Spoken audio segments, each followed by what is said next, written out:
Boeing से जुड़ी दो बड़ी खबरें दिखाते हैं, जिनमें हैरान करने वाले वीडियो हैं, हवाई गदर की टर्बुलेंस कथा है और कई गंभीर सवाल भी हैं जो आप भी महसूस करेंगे आज। बोइंग दुनिया की सबसे बड़ी एरोस्पेस कंपनी है। कमर्शियल फ्लाइट से लेकर डिफेंस और स्पेस सेक्टर तक में बोइंग का रुतबा है।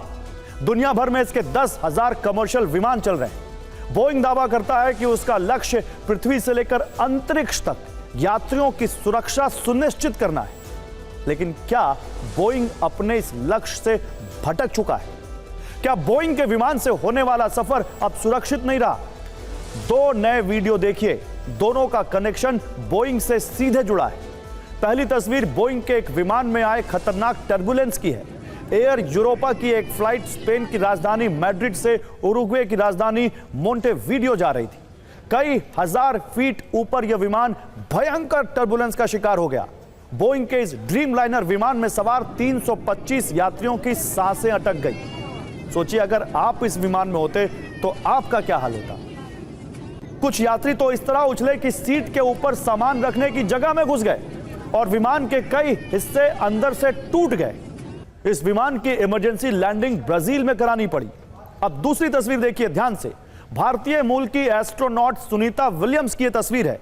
सुनीता विलियम्स 5 जून को बोइंग के ही स्पेस क्राफ्ट स्टार लाइनर से अंतरराष्ट्रीय अंतरिक्ष स्टेशन पहुंची थी। इसी स्टार लाइनर से उन्हें 13 जून को वापस धरती पर लौटना था, लेकिन स्टार लाइनर में तकनीकी गड़बड़ी आ गई। इस कारण सुनीता विलियम्स पिछले 27 दिनों से अंतरिक्ष में फंसी हुई हैं। जहां पर आदमी सही से खड़ा नहीं हो सकता, वहां वो 27 दिनों से फंसी हुई हैं। बोइंग का दावा है कि उन्हें सुरक्षित वापस लाया जाएगा और सच यह है कि अंतरिक्ष में सुनीता विलियम्स की जिंदगी खतरे में है।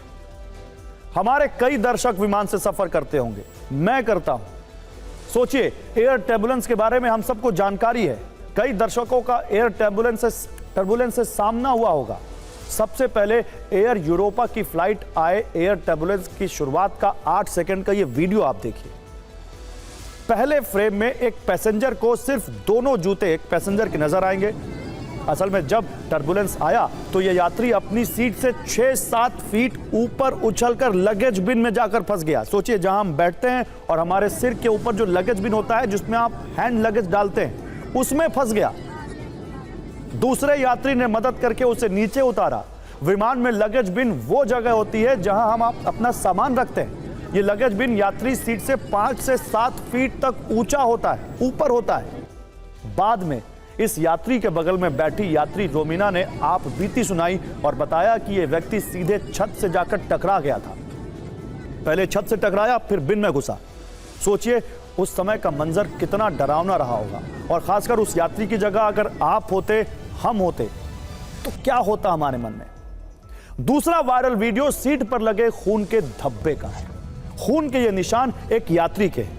ये तस्वीर बताने के लिए काफी है कि जब विमान टर्बुलेंस में फंसने के बाद तेजी से नीचे आने लगा, तब कई मुसाफिर उछलकर विमान की छत और लगेज बिन से टकराए। उन्हें गंभीर चोटें आई। ब्राजील के स्वास्थ्य अधिकारियों के मुताबिक टर्बुलेंस के दौरान कुछ यात्रियों को सिर में चोट लगी, किसी को गर्दन और छाती पर चोट लगी।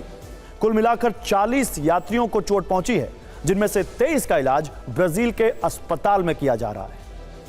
टर्बुलेंस आने पर सिर्फ यात्री ही घायल नहीं हुए, विमान को भी नुकसान पहुंचा है। उसकी तस्दीक इस तीसरे वीडियो से होती है। विमान के अंदर छत के पैनल क्षतिग्रस्त हुए, कई सीटें टूट गई, ऑक्सीजन मास्क ऊपर से लटकते हुए दिखाई दिए।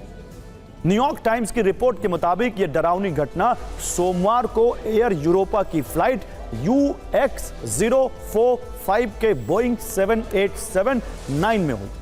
फ्लाइट डेटा के मुताबिक मैड्रिड से उड़ान भरने वाली इस फ्लाइट में तकरीबन 4 घंटे से अधिक समय तक टर्बुलेंस बना रहा। 4 घंटे सांस ऊपर की ऊपर और नीचे के नीचे अटकी रहे। टर्बुलेंस की स्पीड इतनी ज्यादा थी कि आनन फानन में ब्राजील में इस फ्लाइट की इमरजेंसी लैंडिंग करानी पड़ी। एयर टर्बुलेंस की इस साल की यह कोई पहली घटना नहीं है। एयर यूरोपा में 1 महीने के भीतर ऐसा दूसरा मामला हुआ है। आपने सिंगापुर एयरलाइंस में टर्बुलेंस के वायरल वीडियो जरूर देखे होंगे। हाल ही में हुई इस घटना में विमान से यात्रा कर रहे 73 साल के एक व्यक्ति की मौत हो गई थी। इस विमान में सवार 70 से अधिक लोग घायल हुए थे। टर्बुलेंस की इन तस्वीरों को देखने के बाद मन में सवाल उठ रहा होगा कि आखिर ये टर्बुलेंस क्या है, इसमें ऐसा क्या होता है कि दुनिया के सबसे सुरक्षित माने जाने वाले हवाई सफर में जिंदगी एक पल में खतरे में पड़ जाती है। दरअसल जब कोई विमान हवा में उड़ान भरता है तो कई बार जो हवा विमान को उड़ने में मदद करने वाली होती है उसमें अचानक से दबाव आ जाता है और हवा की रफ्तार और दिशा बदल जाती है। इससे अनियंत्रित और तेज हवा विमान के पंखों से टकराने लगती है। इसीलिए उड़ान के दौरान एयर टर्बुलेंस से प्लेन हवा में ही डगमगाने लगता है। कई बार बहुत गंभीर टर्बुलेंस होने पर प्लेन कई फीट नीचे आने लगता है, जैसा मैड्रिड की फ्लाइट के साथ हुआ। और ऐसी स्थिति में यात्रियों को लगता है जैसे प्लेन गिरने वाला है, क्रैश होने वाला है। दरअसल तीव्रता के लिहाज से टर्बुलेंस 3 तरह के होते हैं, यानी इनकी 3 कैटेगरी होती है। पहली श्रेणी में हल्के टर्बुलेंस आते हैं जिसमें प्लेन 1 मीटर तक ऊपर नीचे होता है और कई बार यात्रियों को इसका पता भी नहीं चलता है। यह पहली श्रेणी होती है जिसमें हल्का टर्बुलेंस होता है, जैसा आप देख रहे हैं इस विमान को 1 मीटर तक ऊपर नीचे विमान करता है। दूसरी श्रेणी में मध्यम टर्बुलेंस होते हैं, इसमें प्लेन 3 से 6 मीटर तक ऊपर नीचे हो सकता है। 3 से 6 मीटर काफी होता है और इस स्थिति में प्लेन में खाना और ड्रिंक्स गिर सकते हैं।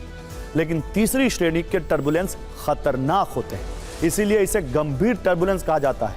इसमें प्लेन 30 मीटर तक ऊपर नीचे होते हैं और ऐसी स्थिति में अगर किसी यात्री ने सीट बेल्ट ना लगाई हो तो यह बेहद खतरनाक हो सकता है। यात्रियों को गंभीर चोट लग सकती है, जैसे इस विमान के यात्रियों के साथ हुआ।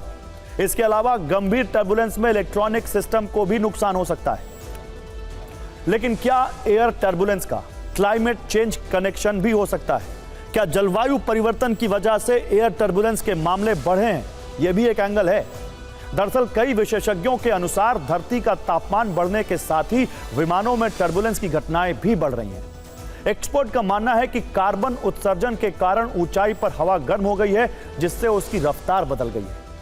जियोफिजिकल रिसर्च लेटर्स पत्रिका में प्रकाशित एक शोध में यह भी बताया गया था कि नॉर्थ अटलांटिक के हवाई मार्ग पर वर्ष 1979 से 2020 के बीच, यानी 1979 से 2020 के बीच टर्बुलेंस के 55% मामले बढ़े हैं।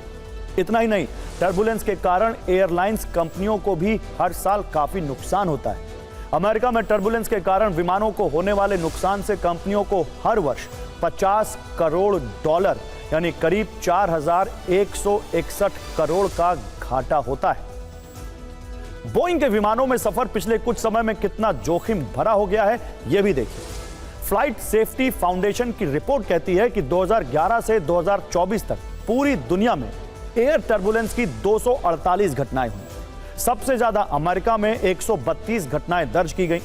इनमें बोइंग 737-800 वेरिएंट से जुड़ी टर्बुलेंस की 35 घटनाएं शामिल हैं और बोइंग 737 से जुड़ी टर्बुलेंस की 20 घटनाएं शामिल हैं। टर्बुलेंस के अलावा 2013 से 2022 तक बोइंग से जुड़ी अलग अलग तरह की विवादित घटनाओं की बात करें तो यह आंकड़ा 300 के पार है।